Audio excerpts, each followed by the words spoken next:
Merci Catherine.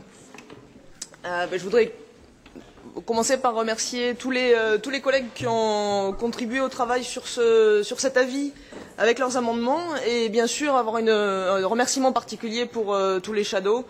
Je dois dire qu'on était dans des conditions particulières et particulièrement difficiles sur cet avis puisque le calendrier était extrêmement serré. Nous avons eu une semaine verte la semaine dernière. Nous sommes encore en discussion sur quelques points, mais voilà, je voulais vraiment remercier l'ensemble des shadows qui, dans ces conditions compliquées, ont contribué, participé, donc pour les remercier pour leur travail et leur bonne coopération, surtout qu'il s'agit aussi d'un sujet un petit peu compliqué, l'accord de libre-échange sur les services, et que les positions présentes autour de la table expriment une diversité de points de vue assez large, donc un vrai défi sur ce rapport. J'espère un certain nombre de compromis ont pu être trouvés.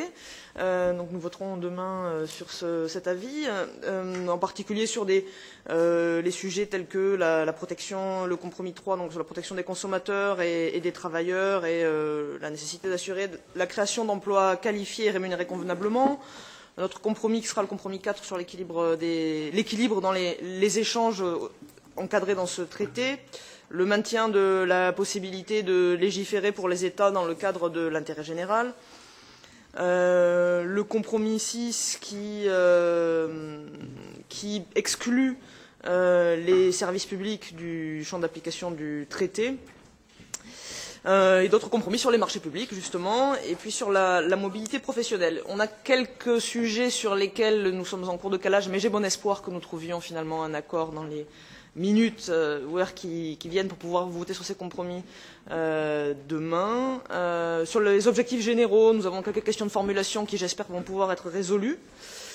Et ensuite, plus surprenant de mon point de vue, mais je laisserai les collègues s'exprimer sur le sujet, sur la question de la transparence. Nous savons que sur les accords commerciaux, et en particulier sur le traité transatlantique, ça a été un vaste sujet de débat. Nous savons aussi qu'il y a de vraies marges de progression et une vraie demande de la société civile pour avoir accès à plus de documents et à plus de transparence.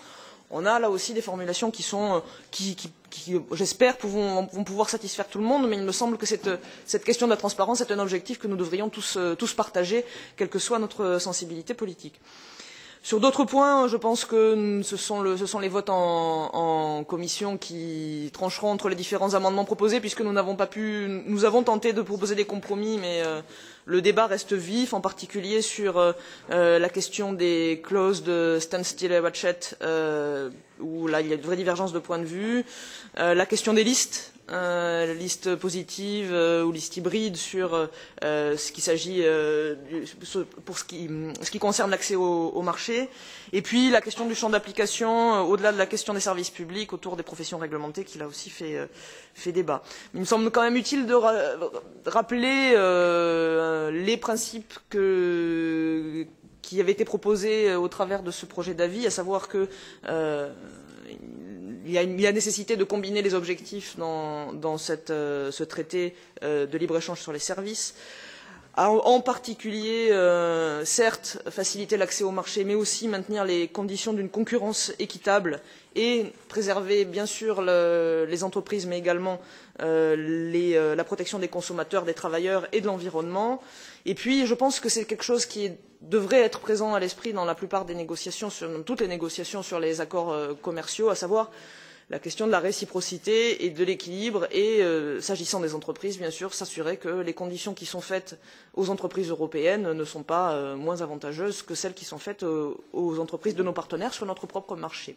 Voilà, merci madame.